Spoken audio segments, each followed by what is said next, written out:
Uh, so today's topic is this predicate logic, that is also called as first order logic.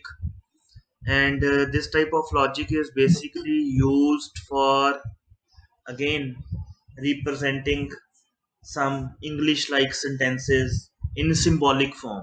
ठीक है बेटा, last lecture में हमने prepositional logic किया था, जिसमें हमने ये पढ़ा था कि जो इंग्लिश लाइक स्टेटमेंट्स होती हैं उनको हम कुछ सिंबल्स के साथ रिप्रेजेंट करते हैं, और अगर हमारे पास कंपाउंड स्टेटमेंट्स हो तो हम कुछ फिर कनेक्टिव्स भी यूज कर लेते हैं. So the symbols and connectives, they are the building blocks of propositional logic. But we have also seen that there are certain limitations of propositional logic, that is, to represent statements using propositional logic हम उसमें वही statements represent कर सकते हैं जो simple facts हैं, क्योंकि prepositional logic की जो एक्सप्रेसिव पावर है वो बहुत लिमिटेड है, and this logic is not sufficient to represent the complex sentences और नेचुरल लैंग्वेज स्टेटमेंट्स जो हम बोलते हैं. ठीक है, जैसे ये कुछ एग्जांपल्स बेटा नीचे दी हुई हैं, sentences like some humans are intelligent.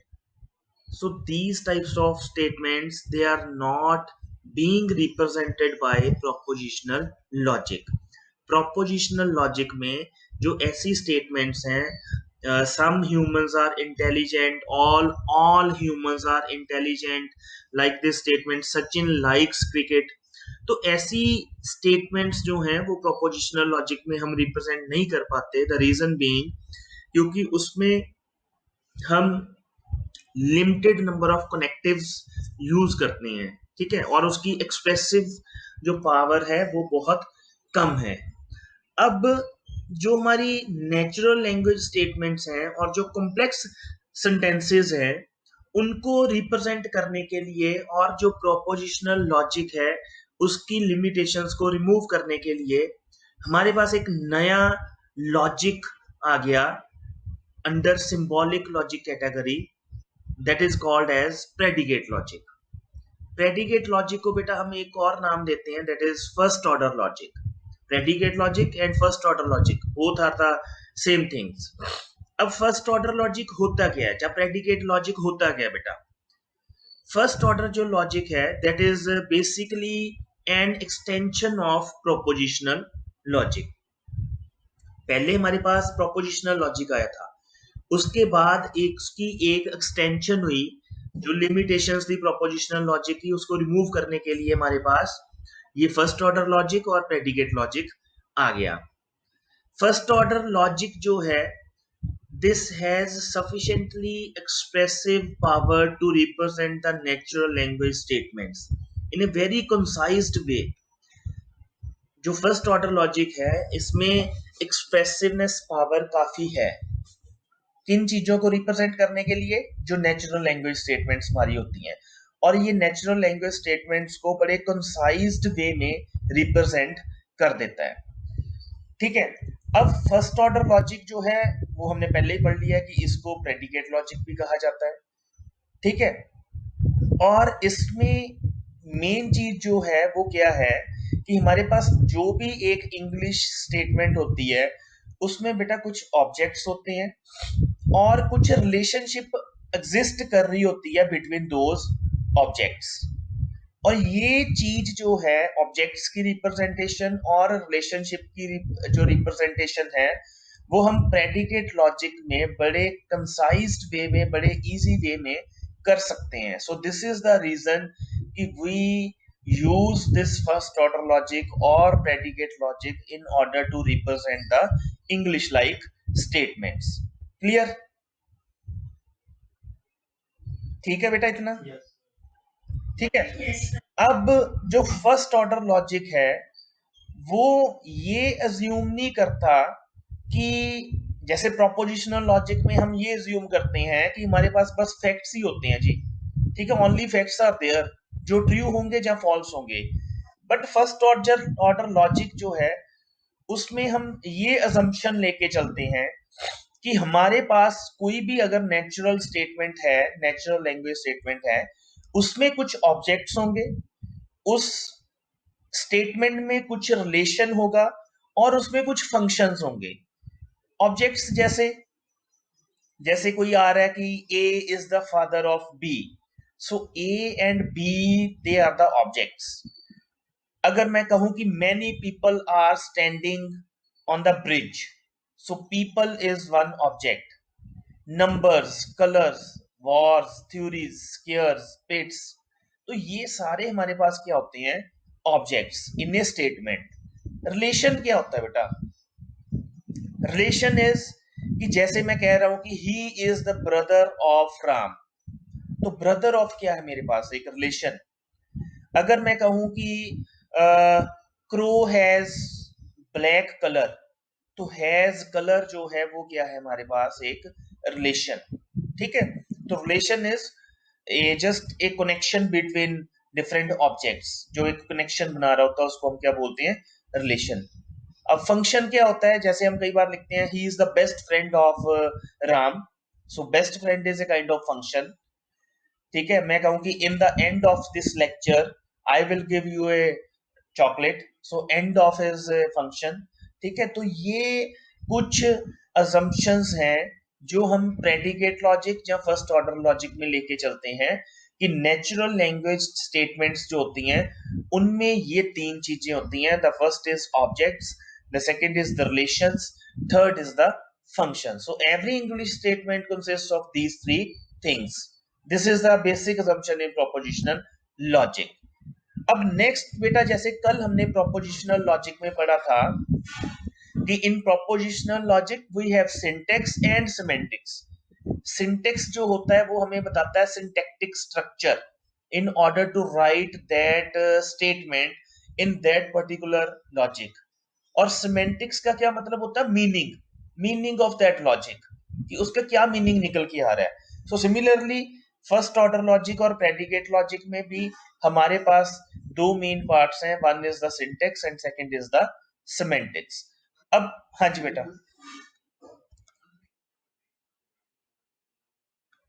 बेटा मैंने तो, मेरे इधर तो नहीं आ रहा कोई भी वेटिंग में। हाँ अब आए हैं। ठीक है बेटा। तो अब सिमिलरली जैसे प्रोपोजिशनल लॉजिक में हमारे पास सिंटेक्स और सिमेंटिक्स होता है, तो ऐसे ही फर्स्ट ऑर्डर लॉजिक में भी हमारे पास सिंटेक्स और सिमेंटिक्स जो है वो दो पार्ट्स होते हैं लॉजिक के। अब सिंटेक्स क्या होता है? जो सिंटेक्स है फर्स्ट ऑर्डर लॉजिक का, वो डिटरमिन करता है which collection of symbols is a logical expression in first order logic. The basic syntactic element of first order logics are symbol.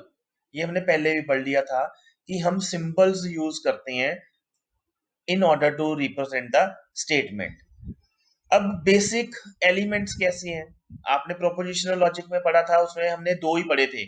एक तो हमने पढ़ा था कि उसमें कनेक्टिव्स यूज होते हैं, दूसरा हमने पढ़ा था कि उसमें कुछ सिंबल्स यूज होते हैं जैसे लेटर्स, अल्फाबेट्स पी, क्यू, ए, बी, यही हमने पढ़ा था उसमें। फर्स्ट ऑर्डर लॉजिक में जो बेसिक एलिमेंट्स हैं बेटा, ये हमारे पास टोटल 7 टाइप के बेसिक एलिमेंट्स हम कैटेगराइज करते हैं, जिसमें हमारे पास कुछ कॉन्स्टेंट्स होते हैं, वेरिएबल्स होते हैं, प्रेडिकेट्स होते हैं, फंक्शन, कनेक्टिव्स, इक्वलिटी और क्वांटिफायर। तो ये 7 बेसिक बिल्डिंग ब्लॉक्स हम यूज करते हैं इन case of first order logic. अब कांस्टेंट कैसे होगा? जैसे किसी का नाम है, किसी शहर का नाम है, मैं कहूं कि द वैल्यू इज 1, तो 1 भी क्या है? एक कांस्टेंट है। वेरिएबल, जैसे मैंने वेरिएबल हम डिक्लेयर करते हैं X Y Z A B, कुछ भी हो सकता है। प्रेडिकेट, एक जो बेसिकली हम वर्ब टाइप यूज कर रहे हैं, brother, father, man. Okay, so ये सारे हमारे पास क्या होंगे? प्रेडिकेट। फंक्शन, जैसे square root, left leg of, right leg of, है ना, कुछ ऐसे अगर की वर्ड्स आ रहे हैं आपके सेंटेंसेस में तो वो क्या होंगे? Functions. And apart from these we also use these connectives as we have used in propositional logic। 5 connectives हमने यूज किए थे, this is and, this is or, this is negation, implication और double implication. And equivalence property भी हमने की थी, equality, तो ये double equal to का निशान is for equivalence. And last is this one more addition, that is quantifier. तो फर्स्ट ऑर्डर लॉजिक में ये मेन चीज है जो हम द यूज ऑफ क्वांटिफायर्स करते हैं। बेटा ये देखो, ये वाला जो क्वांटिफायर है इसको हम बोलते हैं फॉर ऑल, फॉर ऑल। और इसको जो उलट ई है उसको हम क्या बोलते हैं, देयर एग्जिस्ट, देयर एग्जिस्ट। जैसे मैं कहूं कि there are some students in the class who generally absent in the class, जो नॉर्मली एब्सेंट होते हैं क्लास में, तो देयर एग्जिस्ट मैं उस टाइम पे यूज करूंगा क्योंकि कुछ स्टूडेंट्स हैं जो क्लास में एब्सेंट होते हैं। अगर मैं कहूं कि सारे बच्चे क्लास लगाते हैं तो उस टाइम पे मेरे को कौन सा क्वांटिफायर यूज करना पड़ेगा, फॉर ऑल एक्स। ठीक है, तो ये हमारे पास बेटा कुछ बेसिक बिल्डिंग ब्लॉक्स हैं फर्स्ट ऑर्डर लॉजिक के। यहां तक क्लियर है? हाँ जी बेटा। हाँ जी। हाँ जी बेटा।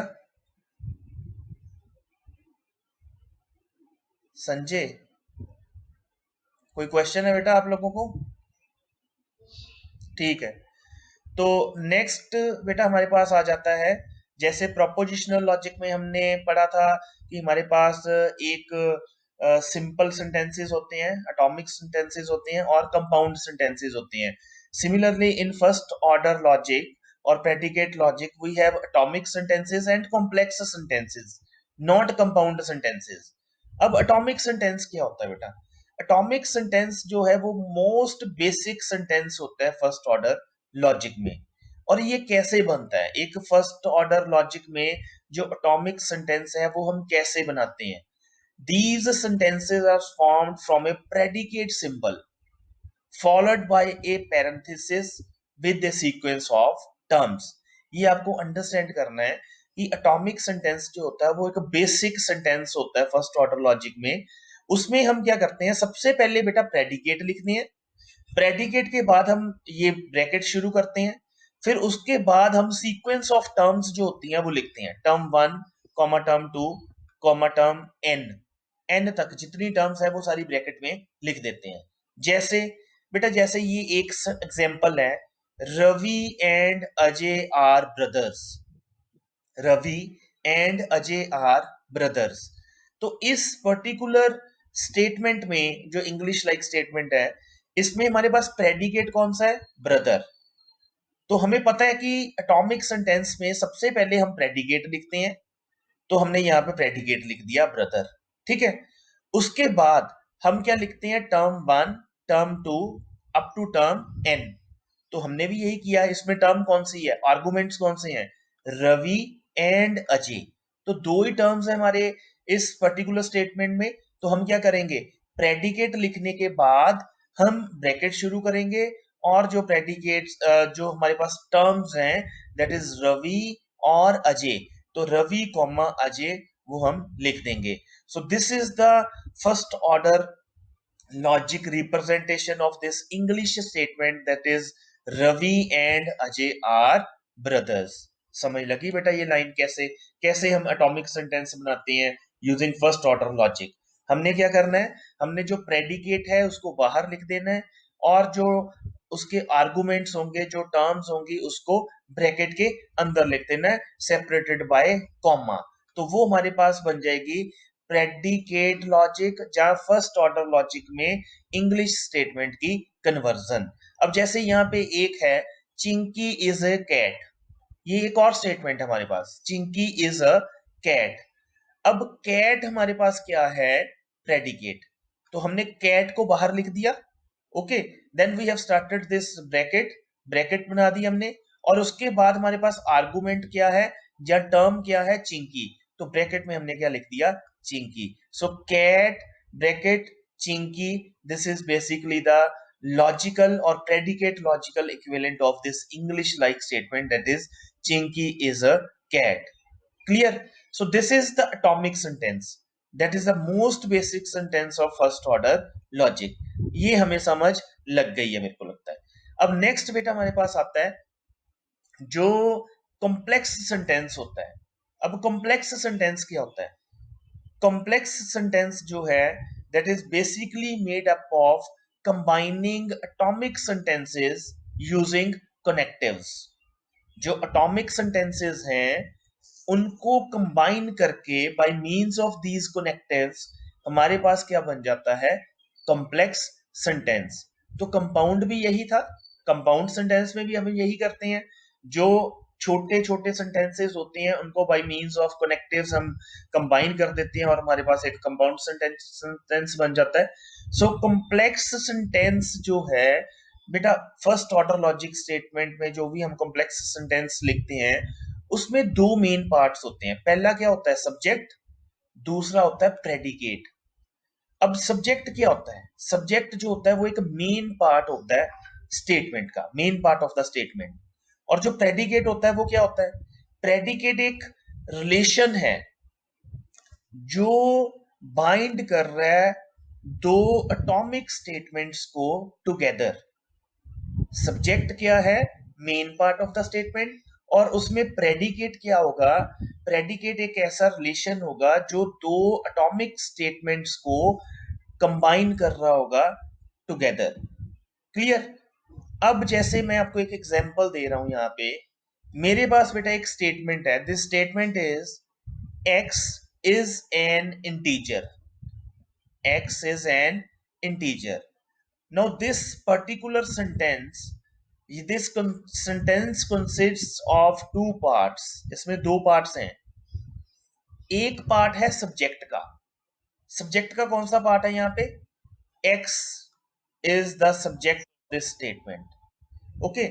सेकंड पार्ट क्या है हमारे पास? इंटीजर। तो इंटीजर हमारे पास क्या है? Is an integer. So this is the predicate. X is the subject और is an integer is the predicate. So this is a complex statement.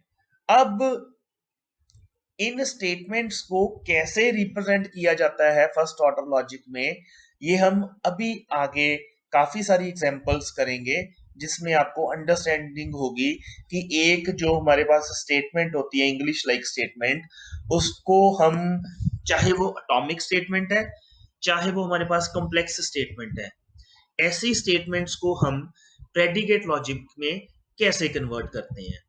उससे पहले हमारे पास एक टॉपिक आता है। अगेन कई बार पेपर में ये क्वेश्चन आ जाता है कि what is well formed formula. अब वेल फॉर्म्ड फॉर्मूला क्या होता है बेटा? वेल फॉर्म्ड फॉर्मूला क्या होता है? जो हम ऊपर ये एक एटॉमिक, जब हमने एटॉमिक सेंटेंस को कन्वर्ट किया इनटू प्रेडिकेट लॉजिक, तो जो मेरे पास ये लॉजिकल इक्विवेलेंट आया इस स्टेटमेंट के, इसको हम क्या बोलते हैं? Well formed formula. इसको हम क्या बोलते हैं? Well formed formula. तो यही पे यहाँ पे लिखा हुआ है atomic formula also called atom, जिसमें हमारे पास एक P होता है और साथ में कुछ टर्म्स होती हैं, is a well formed formula where P is a predicate and T1 T2 T3 up to Tn are the terms. समझ लगी वेल फॉर्म्ड फॉर्मूला क्या होता है? जो एक प्रेडिकेट लॉजिक में कन्वर्जन करने के बाद जो हमारे पास एक फॉर्मूला बन के आता है, जो लॉजिकल इक्विवेलेंट होता है उस इंग्लिश लाइक स्टेटमेंट के, उसको हम क्या बोलते हैं? Well formed formula. जैसे यहाँ पे एग्जांपल दी हुई है ब्रदर x, y। तो इसको हम कैसे, अगर मैंने इसकी इंग्लिश स्टेटमेंट बनानी हो तो कैसे बनाएंगे? हम क्या लिखेंगे? x is brother of y। तो ये इसकी एक लॉजिक इंग्लिश स्टेटमेंट बन गई इस पर्टिकुलर वेल फॉर्म्ड फॉर्मूला की। अब यहाँ पे मैंने लिखा हुआ है loves, so loves is predicate, Peter, then son और उसके ब्रैकेट में फिर पीटर। तो इसका लॉजिकल इक्विवेलेंट क्या है? Peter loves his son. ठीक है, तो ये सारी चीजें हमारे पास क्या हैं? इनको हम क्या बोलते हैं? Well formed formula. अब नेक्स्ट आता है, कहता है और क्या होता है वेल फॉर्म्ड फॉर्मूला? अगर हमारे पास ए और बी ये वेल फॉर्म्ड फॉर्मूला है। अगर ए और बी वेल फॉर्म्ड फॉर्मूला है, फिर उसका नेगेशन ऑफ ए भी वेल फॉर्म्ड फॉर्मूला होगा। ए और B, disjunction of A and B भी वेल फॉर्म्ड फॉर्मूला होगा। ए एंड बी भी फॉर्मूला होगा। ए इंप्लाइज बी भी फॉर्मूला होगा। ए डबल इंप्लीकेशन, यहाँ पे बेटा डबल इंप्लीकेशन आनी थी। They all are well formed formula. So that means अगर हमारे पास ए और बी कोई वेल फॉर्म्ड फॉर्मूला है, तो बेटा उसके बीच अगर हम कोई भी कनेक्टिव यूज करें उसके साथ, तो वो सारे फॉर्मूलाज जो हैं वो हमारे पास क्या बन के आएंगे, वेल फॉर्म्ड फॉर्मूला। जैसे यहाँ पे क्या है, brother X comma Y, no suppose this is A, और son X comma Z, this is B. ये हमारे पास ए आ गया, ये हमारे पास बी आ गया, और इनके बीच मैंने क्या यूज कर दिया, एंड। तो बेटा ये भी मेरे पास क्या होगा, एक वेल फॉर्म्ड फॉर्मूला। ठीक है। नेक्स्ट और क्या होता है well formed formula. So these are certain, हम ये नहीं कह सकते, अगर पेपर में क्वेश्चन आता है कि what is well formed formula, तो आप बस यही नहीं लिख के आ जाओगे कि atomic formula is a well formed formula. आपको ये सारे जो सब पार्ट्स हैं वो बताने पड़ेंगे कि ये भी वेल फॉर्म्ड फॉर्मूला होता है, ये भी वेल फॉर्म्ड फॉर्मूला होता है, और this third one is also well formed formula. अब ये क्या कह रहा है कि if A is a formula, बेटा एक डेफिनेशन नहीं है इसमें, क्या होता है, दिस डेफिनेशन इज बेसिकली, इसके सब पार्ट्स हैं, constituent elements are these four particular statements. ठीक है। वेल फॉर्म फॉर्मूला का अकेला हमारे पास ऐसा नहीं है कि एक एटॉमिक फॉर्मूला ही होगा। अगर एटॉमिक फॉर्मूला की तो हमने बात कर दी, देन व्हाट अबाउट दीज, जो हम कॉम्प्लेक्स, जब हमारे पास स्टेटमेंट्स आती हैं वो भी तो एटॉमिक फॉर्मूला ही होती है ना। तो ये सेकंड लाइन तो यही कह रही है ना, एटॉमिक फॉर्मूला इज, जो एटॉमिक स्टेटमेंट है वो भी एक फॉर्मूला होता है जो उसका लॉजिकल इक्विवेलेंट निकल के आता है। उसके बाद वो कह रहा है कि if A and B are well form formula, मतलब अगर ए एक स्टेटमेंट है, बी एक स्टेटमेंट है, तो वो हमारे पास क्या बन गई, कम्प्लेक्स स्टेटमेंट नहीं बन गई, by making use of these connectives. तो वो भी एक फॉर्मूला ही होता है, उसका जो लॉजिकल इक्विवेलेंट होता है प्रेडिकेट का। अब ये एक लाइन है, ये थोड़ी सी आपको समझनी पड़ेगी। ये क्या कह रहा है कि if A is formula and x is a free variable. अब हमारे पास ना बेटा प्रेडिकेट लॉजिक में दो टाइप के वेरिएबल्स होते हैं, एक होता है फ्री वेरिएबल, एक होता है बाउंड वेरिएबल। ये हमने अभी आगे करना है। दो टाइप के वेरिएबल्स होते हैं, अभी आप ये याद रखो। अभी लास्ट ऑफ द ये टॉपिक मैं आपको समझाऊंगा कि फ्री वेरिएबल को क्या होते हैं और बाउंड वेरिएबल क्या होते हैं। अभी वो कह रहा है कि वेल फॉर्म्ड फॉर्मूला में क्या है, अगर कोई एक ए फॉर्मूला है और एक्स फ्री वेरिएबल है ए के अंदर, then for all X A and there exists some x a are also well formed formulas. Scope of the variable is same for all occurrence of the variable. मतलब क्या है कि जब एक formula के अंदर हम क्वांटिफायर्स यूज करते हैं, use of quantifiers for all X there exist some X, तो उनके कॉरस्पॉन्डिंग जो हमारे पास प्रेडिकेट लॉजिक, जहां जो उसके कॉरस्पॉन्डिंग जो हमारे पास वेल फाउंड फॉर्मूला बन के आता है, तो उसको भी हम एक वेल फाउंड फॉर्मूला ही कहते हैं, उसको भी एक फॉर्मूला ही कहते हैं। ठीक है। मतलब क्या है, जो अटोमिक सेंटेंसेस में हमारे पास लॉजिकल इक्विवेलेंट होता है वो भी एक फॉर्मूला है। जब हम कनेक्टिव्स यूज कर लेते हैं, कनेक्टिव्स यूज करने के बाद जो हमारे पास फॉर्मूला बन के आता है वो भी एक वेल फॉर्म्ड फॉर्मूला है। और जब हम क्वांटिफायर्स को यूज करके एक लॉजिकल इक्विवेलेंट बनाते हैं प्रेडिकेट लॉजिक में, तो वो भी हमारे पास वेल फॉर्म्ड फॉर्मूला है। एंड लास्ट इज, कहता well formed formulas can be generated by applying the rules described above finite number of times. जितनी बार मर्जी नंबर ऑफ टाइम्स आप इनमें से कुछ सेंटेंसेस जनरेट करते जाओ, चाहे कॉम्प्लेक्स करते जाओ, चाहे एटॉमिक करते जाओ, चाहे यूज ऑफ क्वांटिफायर्स करते जाओ, तो जो भी आपके पास फॉर्मूलाज बन के आ रहे हैं उनको हम क्या बोलेंगे, well formed formula. So this is all about the well formed formula. और हमारे पास प्रेडिकेट लॉजिक में हम कैसे जो हमारे पास एटॉमिक सेंटेंसेस और कैसे हम जो हमारे पास कॉम्प्लेक्स सेंटेंसेस होते हैं उसको रिप्रेजेंट करते हैं। क्लियर है यहाँ तक? बेटा क्लियर है यहाँ तक? हाँ जी बनीता रानी।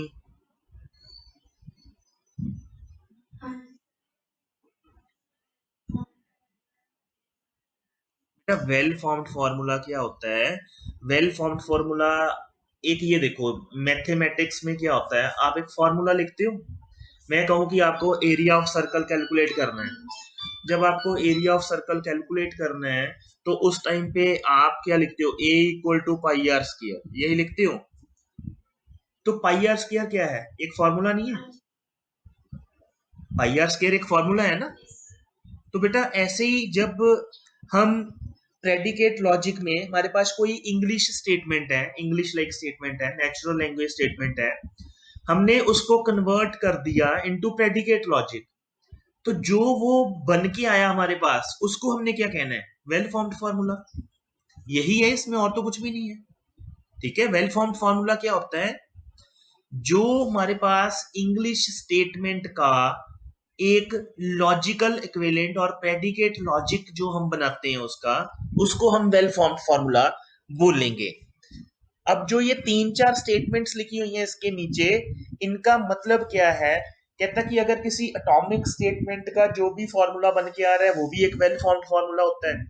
जो एक कॉम्प्लेक्स सेंटेंस का, जिसमें हम कुछ कनेक्टिव्स यूज करके जो फॉर्मूला बनाते हैं, वो भी एक वेल फॉर्म्ड फॉर्मूला होता है। और जो हम बेटा क्वांटिफायर्स यूज करके एक फॉर्मूला बनाते हैं, वो भी एक वेल फॉर्म्ड फॉर्मूला होता है। तो अगर एक सेंटेंस में हम ये तीनों चीजें यूज कर रहे हैं तो वो भी एक वेल फॉर्म्ड फॉर्मूला होता है। यही कह रहा, वो इससे इसके अलावा कुछ भी नहीं है डेफिनेशन में। ठीक है, आपने बस ये अंडरस्टैंड करना है कि जो हमारे पास एक लॉजिकल इक्विवेलेंट आता है एक सेंटेंस का, वो हमारे पास उसको हम एक टेक्निकल भाषा में क्या कहते हैं, वेल फॉर्म्ड फॉर्मूला। अब नेक्स्ट बेटा हमारे पास टॉपिक आ जाता है क्वांटिफायर्स। क्वांटिफायर्स इन फर्स्ट ऑर्डर लॉजिक। अब क्वांटिफायर क्या होता है, क्वांटिफाई करने के लिए, क्वांटिफाई करने के लिए मतलब बेटा जैसे हमारा एक यूनिवर्स ऑफ डिस्कोर्स होता है, आपने ये डिस्क्रीट मैथमेटिक्स में पढ़ा होगा, यूनिवर्स ऑफ डिस्कोर्स या यूनिवर्स। अब यूनिवर्स में क्या है, सारे एलिमेंट्स, बट अगर मैंने ये स्पेसिफाई करना हो कि उस यूनिवर्स में से कुछ लोग, जहां मैंने स्पेसिफाई करना हो कि सारे ही लोग, अगर मैंने सारे जहां कुछ, इनको स्पेसिफाई करना हो तो मेरे को क्या यूज करना पड़ता है, एक क्वांटिफायर। क्वांटिफायर क्या होता है, एक ऐसा लैंग्वेज एलिमेंट है दैट जनरेट्स क्वांटिफिकेशन। क्वांटिफिकेशन क्या होती है, क्वांटिटी को स्पेसिफाई करना। मैं आपको एक सिंपल सी एग्जांपल दूं, मान लो बेटा आपके पास एक बॉक्स है, उस बॉक्स में एप्पल्स पड़े हुए हैं। अब अगर मैंने ये स्पेसिफाई करना हो, क्वांटिटी स्पेसिफाई करनी हो, अगर मैंने ये कहना हो कि all the all the apples in the box are dirty, सारे एप्पल्स बॉक्स में गंदे हैं, डर्टी। तो अगर मैंने इस क्वांटिटी को रिप्रेजेंट करना है, all the apples, then I have to use this universal quantifier. उस टाइम पे मेरे को कौन सा क्वांटिफायर यूज करना पड़ेगा, यूनिवर्सल क्वांटिफायर, जो क्या रिप्रेजेंट करता है, फॉर ऑल, एवरीवन, एवरीथिंग। तो ऐसी चीजों को रिप्रेजेंट करने के लिए हमारे पास कौन सा क्वांटिफायर होता है, यूनिवर्सल क्वांटिफायर। अब नेक्स्ट हमारे पास आ जाता है एग्जिस्टेंशियल क्वांटिफायर। एग्जिस्टेंशियल क्वांटिफायर बेटा हम कब यूज करते हैं, जैसे मैं कहूं कि एक बॉक्स में एक एप्पल खराब था, जहां कुछ एप्पल खराब हैं। मैं अगर आपको कहूं कि एक बॉक्स में कुछ एप्पल खराब हैं, कुछ, सम एप्पल्स आर डर्टी, तो उस टाइम पे मेरे को कौन सा क्वांटिफायर यूज करना है, एग्जिस्टेंशियल क्वांटिफायर। तो क्वांटिफायर बेटा हम कहाँ पे यूज करते हैं, जब हमें कहीं क्वांटिटी को स्पेसिफाई करना हो एक यूनिवर्स ऑफ डिस्कोर्स में, एक यूनिवर्स में, then we have to use certain symbols in order to represent that quantity. तो अगर तो हमारे पास हमने सारी क्वांटिटी को रिप्रेजेंट करना है, then we have to use this universal quantifier. अगर हमने कहना हो कि कुछ चीजें या at least one, then we have to use this existential quantifier. ठीक है, अब यूनिवर्सल क्वांटिफायर को थोड़ा और एलेबोरेट करते हैं। यूनिवर्सल क्वांटिफायर क्या है? एक ऐसा सिंबल है जो लॉजिकल रिप्रेजेंटेशन में हम यूज करते हैं, which specifies that the statement within its range is true for everything. कि जो भी उसकी रेंज में स्टेटमेंट आ रही है, that is true for everything. बेटा ये अभी हम कुछ एग्जांपल्स करेंगे, फिर आपको यूनिवर्सल क्वांटिफायर की ज्यादा अंडरस्टैंडिंग होगी।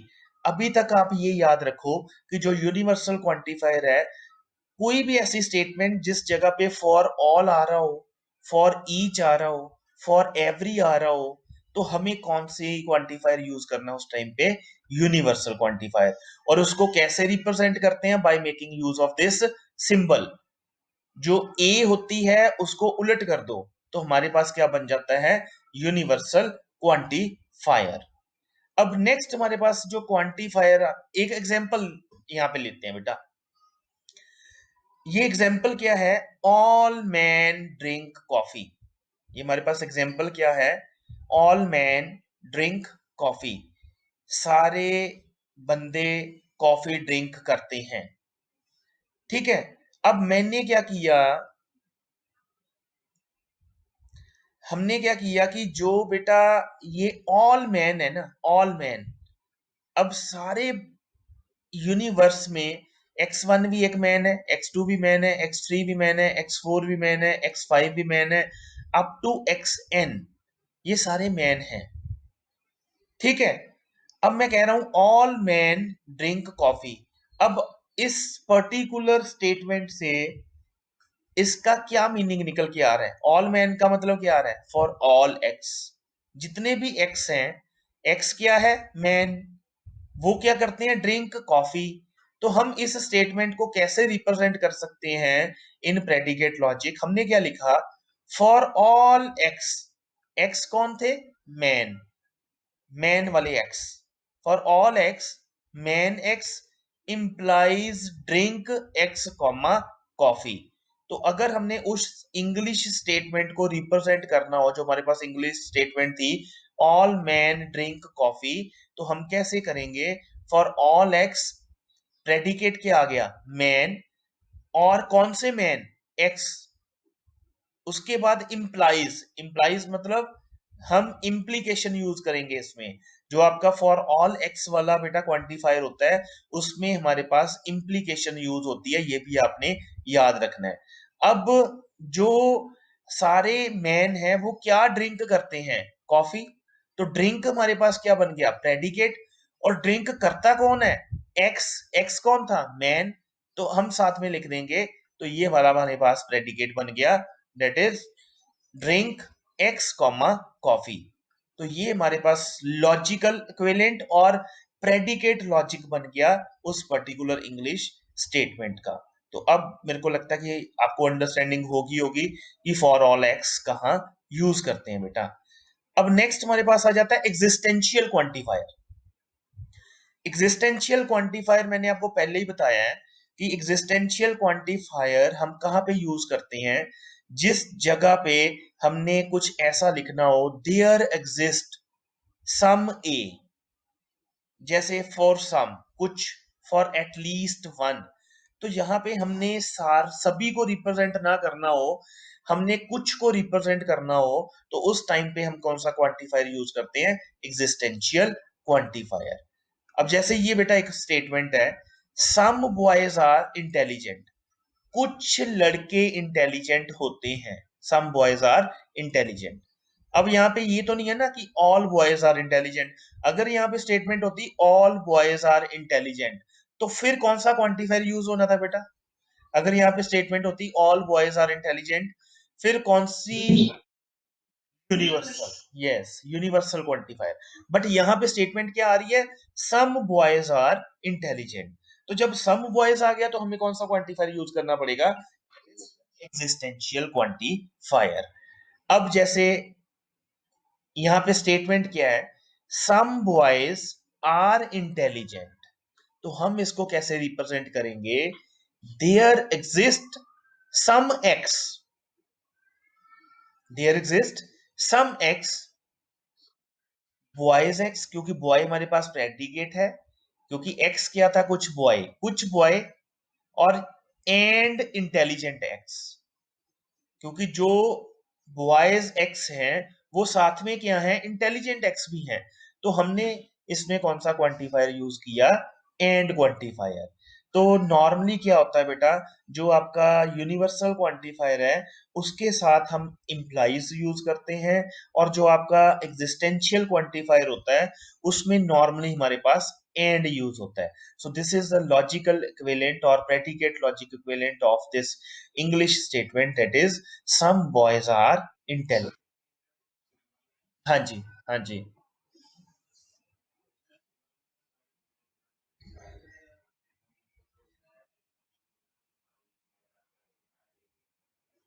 बेटा, ये होते हैं, हाँ बिल्कुल होते हैं। ये बेटा जब आप वो करते हो ना, क्या कहते हैं उसको, अ, एक जब मैथमेटिक इक्वेशंस लिखते हो जब आप, तो मैथमेटिक इक्वेशंस लिखने के लिए जो इवन माइक्रोसॉफ्ट वर्ड होता है जो आपका, उसमें भी आप ये सारा कुछ ऐड कर सकते हो, सिंबल्स अटैच कर सकते हो ये, ठीक है। तो this is not an issue कि ये सिंबल्स होते हैं कि नहीं होते। जब जो मैथमेटिक्स वाले होते हैं, आपने देखा होगा, वो तो इंटीग्रेशन का साइन भी बनाते हैं इक्वेशन लिखने के टाइम पे, डिफरेंशिएशन भी लिखते हैं, ई की पावर एक्स भी लिखते हैं। So all the symbols are available in जो मैथ इक्वेशन राइटर होते हैं, ठीक है, उसमें ये सिंबल्स होते हैं। आप वर्ड फाइल कोई भी ओपन करना, उसमें इंसर्ट इक्वेशन करना, तो उस जगह पे आपको सारे सिंबल्स ये दिख जाएंगे, ठीक है।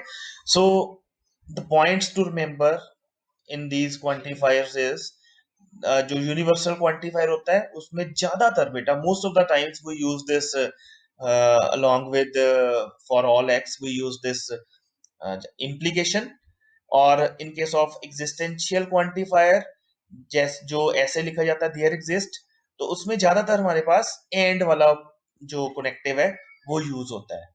अब नेक्स्ट आ जाता है प्रॉपर्टीज ऑफ क्वांटिफायर। कहते क्वांटिफायर की क्या प्रॉपर्टीज होती हैं?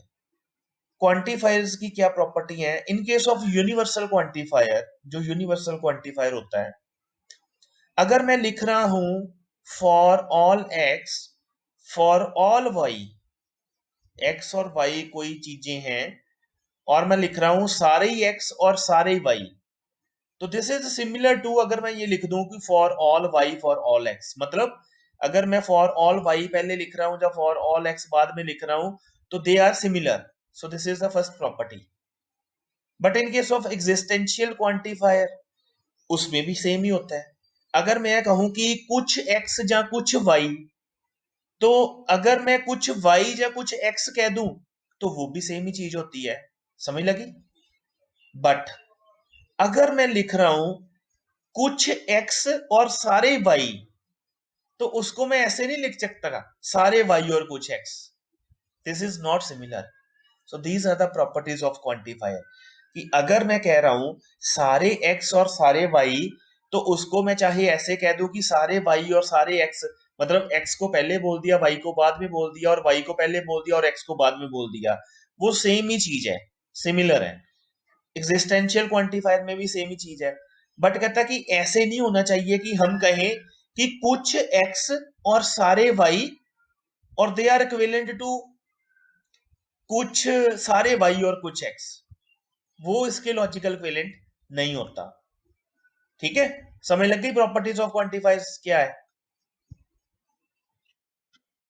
ठीक है, अब हम कुछ एग्जांपल्स करेंगे कि जो हमारे पास इंग्लिश स्टेटमेंट्स होती हैं, नेचुरल लैंग्वेज स्टेटमेंट्स हैं, उनको हम कैसे रिप्रेजेंट करते हैं प्रेडिकेट लॉजिक में। जैसे बेटा ये हमारे पास फर्स्ट स्टेटमेंट आ रही है, स्पॉट इज ए डॉग। अब इसमें डॉग जो है वो हमारे पास क्या है, डॉग इज अ प्रेडिकेट। ठीक है, डॉग हमारे पास क्या आ रहा है, प्रेडिकेट आ रहा है, this dog is a predicate. और स्पॉट जो है वो हमारे पास क्या है, टर्म, जिसको हम आर्गुमेंट भी बोलते हैं। तो ये एक हमारे पास अटोमिक सेंटेंस है। तो अटोमिक सेंटेंस में क्या होता है, प्रेडिकेट पहले लिखते हैं और ब्रैकेट में पैरेंथेसिस में हम क्या लिखते हैं, जो उसकी टर्म होती है और आर्गुमेंट होता है।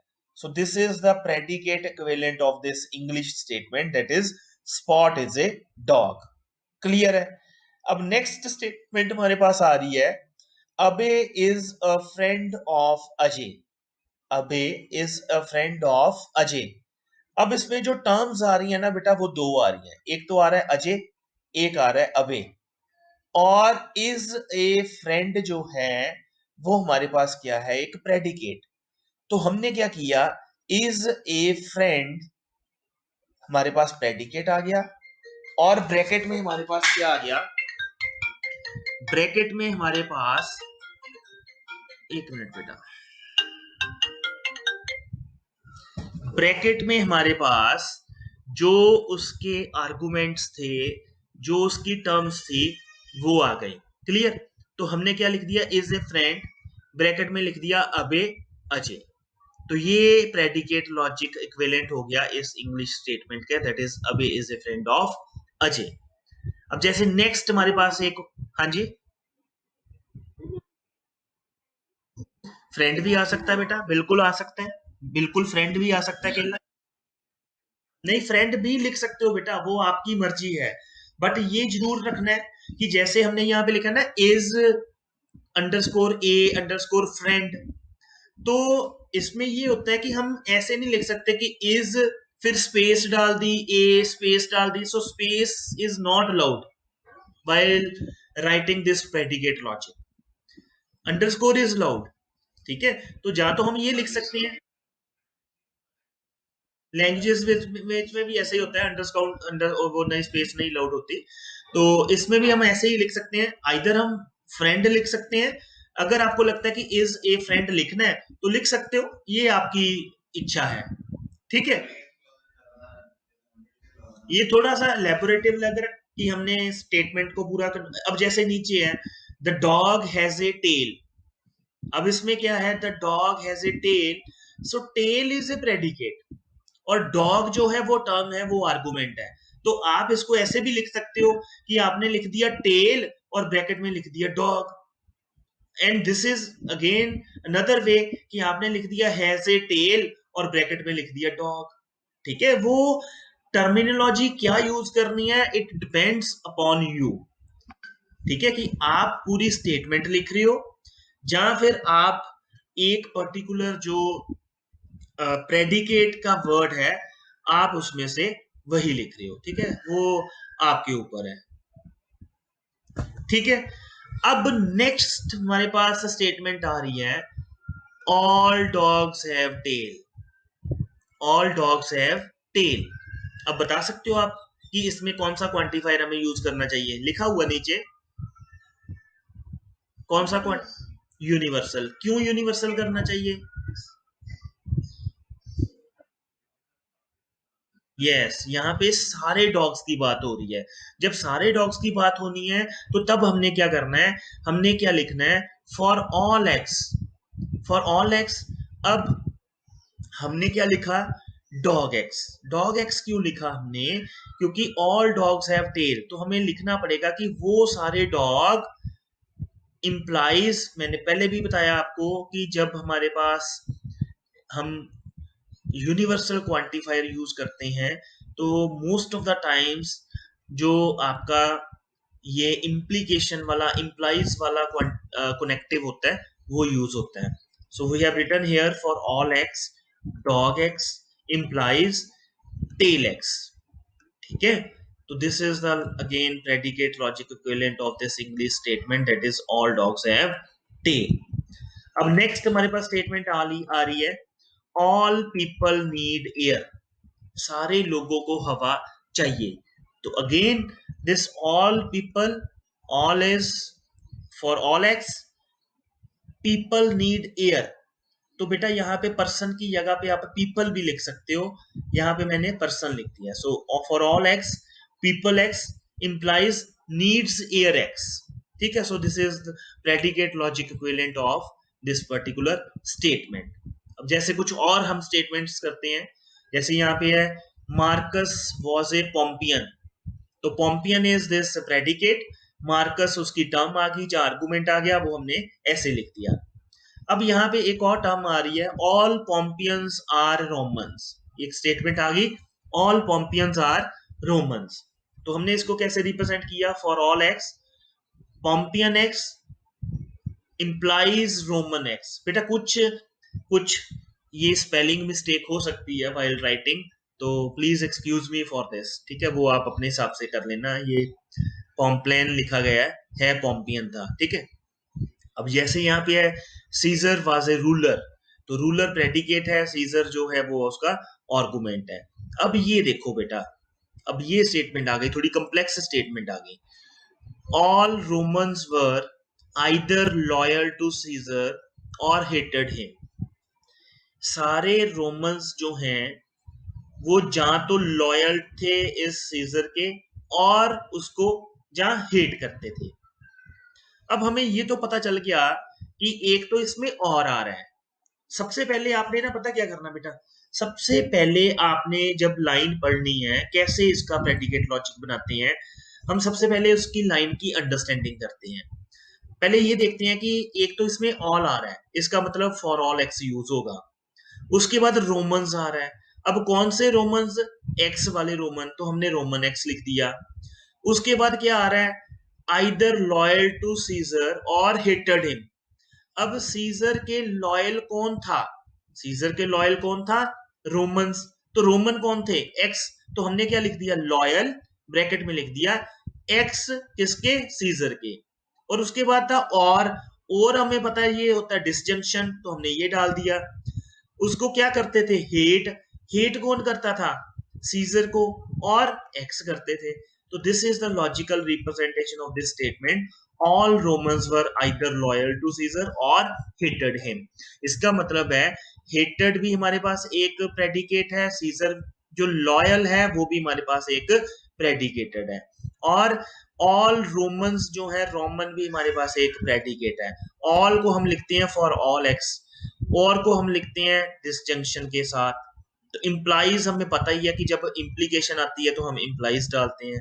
तो ऐसे हम स्टेटमेंट को रिप्रेजेंट करने की कोशिश करते हैं। मतलब एक जो बड़ी स्टेटमेंट होती है, पहले उसको सब डिवाइड कर लो, पहले प्रेडिकेट्स आइडेंटिफाई करने की कोशिश करो, ठीक है, फिर उसके बाद आपकी वो लॉजिकल इक्विवेलेंट बनेगा। अब जैसे ये बेटा स्टेटमेंट है हमारे पास, everyone is loyal to someone, everyone is loyal to someone. अब इसमें क्या है, इसमें हमें अंडरस्टैंड करना पड़ेगा, एवरीवन, एवरीवन जो है वो क्या आ गया, एवरीवन बेटा ये फॉर ऑल है या देयर एग्जिस्ट है, यूनिवर्सल आ गया। ठीक है, हमने यूनिवर्सल लिख दिया, फॉर ऑल एक्स लिख दिया। अब साथ में समवन भी आ रहा है, तो समवन के लिए क्या यूज करते हैं हम, तो हमने एग्जिस्टेंशियल भी लिख दिया। अब इसमें प्रेडिकेट क्या है, तो हमने लॉयल टू लिख दिया, ठीक है। और उसके बाद एवरीवन एक्स था और समवन वाई था, तो लॉयल कौन है, एवरीवन समवन के, तो हमने क्या लिख दिया, एक्स कॉमा वाई। ठीक है, so this is the predicate equivalent of this statement, everyone is loyal to someone. Yes yes, हाँ हाँ, क्यों, क्योंकि एक, अब ये हमारे पास एक ऐसी लाइन आ गई है कि जिसमें हमारे पास एग्जिस्टेंशियल क्वांटिफायर भी आ रहा है और हमारे पास यूनिवर्सल क्वांटिफायर भी आ रहा है। So in that situation we have to use existential quantifier also and universal quantifier also, दोनों यूज करने पड़ते हैं हमें उस टाइम पे, ठीक है। अब जैसे हमने एक नेक्स्ट स्टेटमेंट है, someone is loyal to everyone. Someone is loyal to everyone. अब इसको क्या कैसे लिखेंगे? अब एवरीवन, एवरीवन तो हमारे पास फॉर ऑल एक्स ही आएगा। बेटा ये ना इसका लॉजिक ये गलत है, रिप्रेजेंटेशन यहाँ पे देयर एग्जिस्ट आना है, ठीक है। ये मैं आपको बाद में करवा दूंगा, ये this is wrong, this is not the exact representation, क्योंकि someone is loyal to everyone है ना, तो someone there exist some X that is loyal to everyone है ना, तो हमारे पास वो देयर एग्जिस्ट सम एक्स आएगा for all Y loyal to X comma Y, तो यहाँ पे हमारे पास देयर एग्जिस्ट आना है ना, ठीक है। हाँ, तो ये कुछ बेटा अब मैं सारी नहीं कराऊंगा क्योंकि काफी सारी हैं इसमें दी हुई मैंने, तो ये आपने एक बार रीड आउट करनी है, साथ में मैंने क्यों उसका रीजन भी ये देखो प्रॉपर मैंने लिख के दिया है आपको, कि जैसे ये स्टेटमेंट है ऑल बर्ड्स फ्लाई, तो इसमें हमारे पास प्रेडिकेट क्या है? फ्लाई प्रेडिकेट है, तो हमने फ्लाई बाहर लिख दिया, तो ऑल बर्ड्स हैं तो बर्ड हमने बीच लिख दिया, तो ये तो हमारे पास हो गया। अगर हमारे पास ये स्टेटमेंट होती कि बर्ड फ्लाई, ठीक है, बट हमारे पास क्या है? ऑल बर्ड्स फ्लाई, तो हमने क्या लिखा साथ में? For all X bird x implies fly X, तो ये हमारे पास लॉजिकल। हाँ जी बेटा,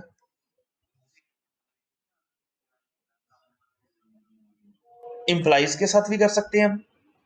देखो बेटा, एक चीज याद रखनी है आपने, हमने इसको जब रिप्रेजेंट करना है, मैंने आपको पहले ही बताया था ना कि एक पर्टिकुलर स्टेटमेंट की काफी सारे प्रेडिकेट लॉजिक इक्विवेलेंट हो सकते हैं। अगर मैं आपको कहूं कि आपको बेटा factorial of A number calculate करना है, तो क्या लॉजिक एक ही होता है रिप्रेजेंट करने के लिए? बड़े सारे हैं, तो सेम इज हियर। आपने आपके पास एक स्टेटमेंट है, so different ways are there to represent that statement, but आपके पास उसके बाद आपके पास रीजनिंग जरूर होनी चाहिए। रीजनिंग इज लाइक दिस, जैसे यहाँ पे लिखा हुआ है ना, ये देखो, in this question the predicate is fly, तो बर्ड है, and since there are all birds who fly so it will be represented as follows, for all X bird X fly X. तो किसी भी स्टेटमेंट को आपने रट्टा नहीं लगाना है इसमें, मैं तभी आपको कह रहा हूं कि आपने पहले कुछ प्रेडिकेट्स आइडेंटिफाई करने की कोशिश करनी है। प्रेडिकेट आइडेंटिफाई करने के बाद आपने चेक करना है कि क्या उसमें कोई कनेक्टिव्स कौन से यूज हो रहे हैं। कनेक्टिव्स यूज होने के बाद आपने चेक करना है कि इसमें क्वांटिफायर्स कौन से यूज हो रहे हैं।